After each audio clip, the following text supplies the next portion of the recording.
coming up, Cullen Ponga out for the rest of the season. Plus, the Knights Jersey Flag Cup side moves to second following their win over the Dragons. Also, the Wildfires secure a loss, and the North Stars suffer back-to-back losses in Canberra. That's up next on NBN's local sports news.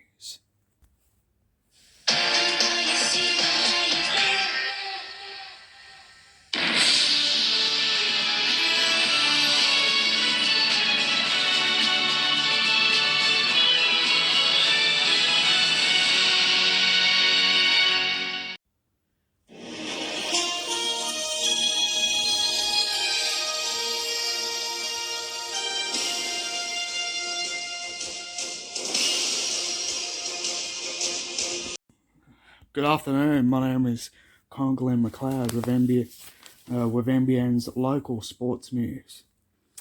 This afternoon, it's a no-brainer as it's time for Cullen Ponga to take a break as he's ruled out for the rest of this year's season. Plus, the Knights' troubles continue with Lachlan Fitzgibbon to a shoulder injury. And the Knights Jersey Flag Cup side secure a win over the St. George Illawarra Dragons and move straight into the second spot.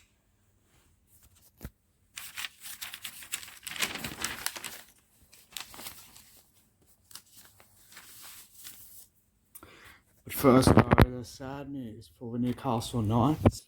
The immediate and long-term playing future of their skipper, Cullen Ponga, is under a cloud and is all but over after he suffered a fifth head knock of the season during Friday night's loss by the Sydney Roosters. Ponga was clipped high in a reflex tackle by Matthew Lodge in the 8th minute of the round 19 clash at McDonald Jones Stadium and immediately fell backwards, hitting his head on the turf. The Queensland Origin fullback failed his head injury assessment and was unable to take any further part in the match, while Lodge was subsequently charged with a Grade 1 careless high tackle and is facing an $18,000 fine. It's the fifth time Ponga has required an HIA inside the past 5 months and is third in the space of 6 weeks. Meanwhile, Knights legend Andrew Johns said this onto the NRL Sunday Footy Show, said that he doesn't think that Cullen will play again this year.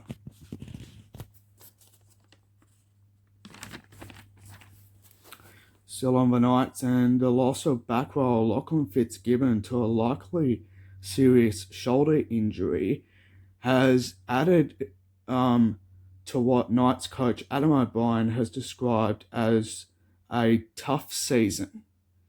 Fitzgibbon left the field clutching his right shoulder 52 minutes into the loss on Friday night.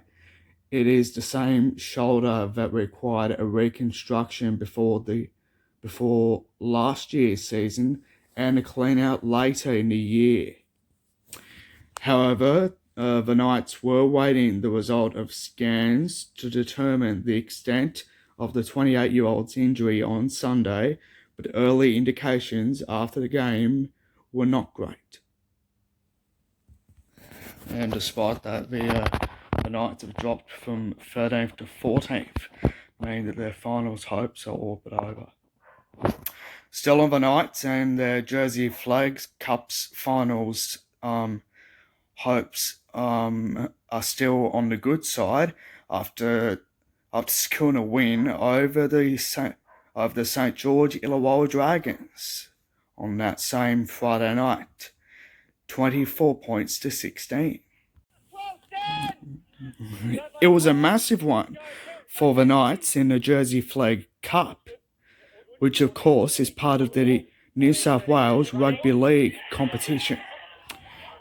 That's what started it off on Friday. Even though St George Illawarra scored, but thankfully Newcastle scored back.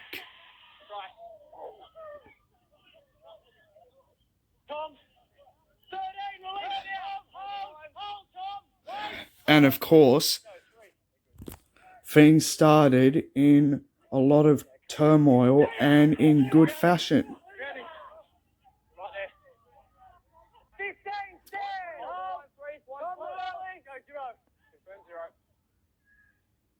Going, still on that going. Yep. And down him, try. Yep. Just watch Tom. He's up, Tom. Yep. All good. Stay on. Then suddenly, in the second half, the Knights scored plenty of tries to make sure that their finals runs and hopes still became alive. Hold for the break. Bring his head in. Arms around. Wait for it. With a scrum about to become huge, it was amazing for the Knights Jersey Flag Cup side scoring a few more. Go, nothing late. All good, all good. And of course, the Knights knew exactly what to do. They had to defeat their rivals right throughout the match. They have the bye next week. Even though the Dragons took this too much, even though they scored a try, it was too late, as the Knights ran out 24-16 winners. Marvellous. And let's have a look at the draw. And of course, the Sydney Roosters are in first, while the Newcastle Knights have moved into second following their win over the St George Illawarra Dragons. Meanwhile, the Penrith Panthers and the West Tigers have both moved up to 4th and 5th on the ladder, while the Parramatta Eels have moved to 8th on the ladder, while the Sharks and Seagulls have dropped to 6th and 9th. We'll have a look at Hunter Rugby Union after the break as Merewether defeat the Wanderers in an incredible match.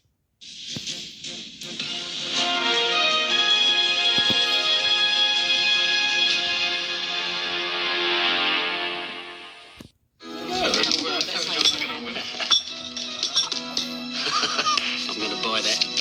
Into big business now, are we? Nope, I'm quite happy with the small business I own, Louise. Who are you banking with now, Bob? Newcastle Permanent. No, I mean your company banking. Yeah, we're with a firm. Didn't know they did business banking. Well, I have done for quite some time now, Dad. Oh, good move. That's mine. Thank you. Your business is in good hands with Newcastle Permanent. They're our building society. Wake up in the morning, gotta get...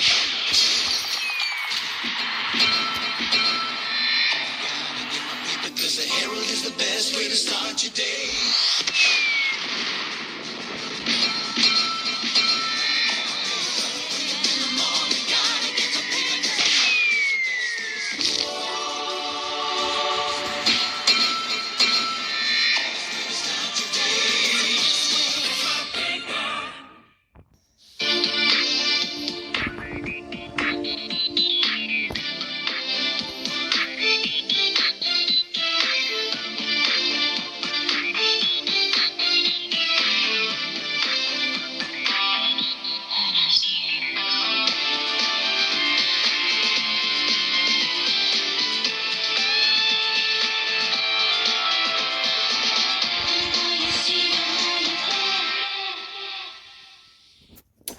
Welcome back, and in round 13 of the Hunter Rugby Union, the Hamilton Hawks have secured a win over the Southern Beaches, while Nelson Bay beat Singleton.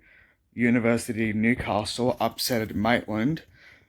But however, in one of the best matches of all time, Merewether Carlton absolutely thrashed the Wanderers 19-7. Frost looks to kick and shapes and dummies and gets through, and there's a bit of space. It's Hunter Rugby Union played at its very best. That's what occurred over the weekend. Meriwether Carlton up against the Wanderers. And the crowd goes up. That is the line, isn't it? Yeah. And of course, it was Meriwether Carlton up against their rivals. And advantage one. Yeah, definitely looking for the good line speed, aren't they, the two Blues? They're just creeping forward a little bit. Yeah.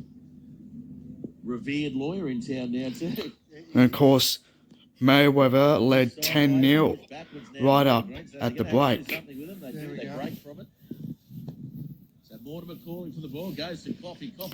And of course, the Wanderers knew they had to. The Wanderers knew they had to not be scoreless. Back up and goes over in the corner. Insurance broker of the year. Yes, the who's who, isn't it? It is. Here at Townsend. Oh, flags go up. That's a good kick. And of course, Meriwether scored more in the second half. 10 metres. I'd say almost 15. And the Carlton side come away with a penalty. Was played between the two 22s. Yeah. And of course, Meriwether kicked a lot of goals due to penalties. You hardly called his name here today. Meriwether led 13-7. Looking for the inside ball to Sikiotis, and don't think it found the intended runner there. Penalty right in front of the sticks. Before Meriwether had to quickly do one more. Pops the ball on the ground. Oh, that's a good old-fashioned falcon, and that's off the side of the boot. The Sikiotis to chase through, and it won't find touch, and Cole does a little pirouette. But not for that. And of course, Meriwether knew exactly what to do. It was time to tackle the Wanderers. It might be full time there, and that's a penalty to the Greens. And it was time to give a penalty to the Greens, as Meriwether won 19-7. Up again. So certainly, I think Piers Morell's had a Morell has carried the ball well. Yep. And that's going to be full time here on Old Boys Day. It certainly was. Meriwether winning the match. So we're going to have to say that Will Frost man of the match here today. I would think so, mate. Yeah, certainly. Still in the rugby union, and the Hunter Wildfires went down by a point to Randwick up at home at the number 2 sports ground over the weekend. It was, of course, the first grade side, but however, the women were forced to call their Jack Scott Cup match off because of the wet weather. The Newcastle North Stars have suffered back-to-back losses in Canberra, going down to the Brave over the weekend. It was tough for the North Stars, who couldn't get things, who couldn't get anything good over the weekend. The North Stars will head back home this weekend at the Hunter Ice Skating Stadium at Warners Bay. To soccer and in the Hunters NPL competition, Newcastle Olympic has jumped into the top 5, and Charleston moved clear to the top with 3-0 home wins on Sunday in round 20 of it. Meanwhile, at Lyle Carl Oval, Azuri bounced back from their first leg loss of the season, 4-2 to Edgeworth, to down the Bears and rise to 32 points, 3 clear of Maitland, who had the bye. Charlestown moved former Jets defender Taylor Regan, forward and striker Riley Smith back into midfield roles, and the changes paid dividends in the first half as Azuri led 2-0. In the Women's Premier League, Newcastle Olympic came from behind to beat Maitland 2-1 on Sunday and take an important 3 points with a game in hand and 2 big NPLW Northern New South Wales matches ensuing. Meanwhile, Warners Bay were 8-0 winners over the Mid-North Coast at John Street Oval. Adamstown beat Newhampton 11-0 at Lake Macquarie Regional Football Facility on Saturday. Still on the Wildfires, and their women's coach Joey Dadassel emphasised their importance of getting back to winning after drawing 10-all with Gordon in the Jack Scott Cup at the National Park number 5 on Saturday. The draw kept the Hunter fourth in the Sydney Women's Premier Rugby Union with 2 games remaining, but they've not won since beating next opponents Eastern Suburbs on May the 27th. To netball, and Nova Thunder produced a dominant fourth quarter in the Newcastle competition to beat West Leagues and consolidate third place with finals looming. Thunder outscored the fourth place side with 9 goals in the final period to win 50-42 in the round 12 clash. Then earned a much easier 3 points on Sunday when BNC Wanu forfeited their rescheduled round 3 encounter. Meanwhile, Souths and second place University also took maximum points. The Lions beat Junction Stella 75-24 and then won by forfeit against the Tigers, while University was 65-20 winners over Catawba. Meanwhile, Inner Glow defeated BNC 51-16, but lost 60-43 to Junction Stella. Meanwhile, West end up 25-24 at halftime, then up at 36-35. To local AFL, and Terrigal Avoca have turned the table on Central Coast rivals Killarney Vale, handing the Black Diamond Cup leaders their first defeat this season on Saturday. At a boggy Adelaide Street Oval, the second-place Panthers managed to beat the Bombers despite not scoring a goal in the third and fourth quarters. Meanwhile, in the other games, there were also plenty of wins as well. As Newcastle City jumped into outright third and 4 points clear of Cardiff after benefiting from Singleton's forfeit on Saturday. Meanwhile, fifth place Warners Bay moved 4 points behind Cardiff after beating Maitland. It was a tough one for the Newcastle Falcons men in the NBL 1 East, but not for the women. Of course, the Falcons women's finals dream is still alive after beating the Central Coast. Meanwhile, the Maitland Mustangs men finals hopes are also alive after downing Albury Wodonga. To local hockey, and 5 goals in the last 3 quarters has seen Norths run over the top of West in the Men's Hunter Coast Premier Hockey League and help clinch the Interclub Stanbury Moan Cup. Competition leaders Norths kept their unbeaten record intact with a 5-0 victory against West at the Newcastle International Hockey Centre on Sunday. Elsewhere, Finlay Healy, Stuart Fletcher and Cooper Smith all scored during the second half as second-place Gosford prevailed against an understrength Maitland outfit 3-0 on Sunday. Also, Souths and University had the weekend off. In the Newcastle Women's Premier League, only 1 competition point separates the top 4 sides after outright leaders Oxford defeated the Tigers 3-0 on Saturday. Meanwhile, Gosford and Regals joined the Tigers in equal second spot after accounting for Souths 3-0 and University 6-2. In Saturday's other result, Central beat the last place Norah Head 3-0. And that's it for NBN's local sports news. And don't forget, from all of us here, good night.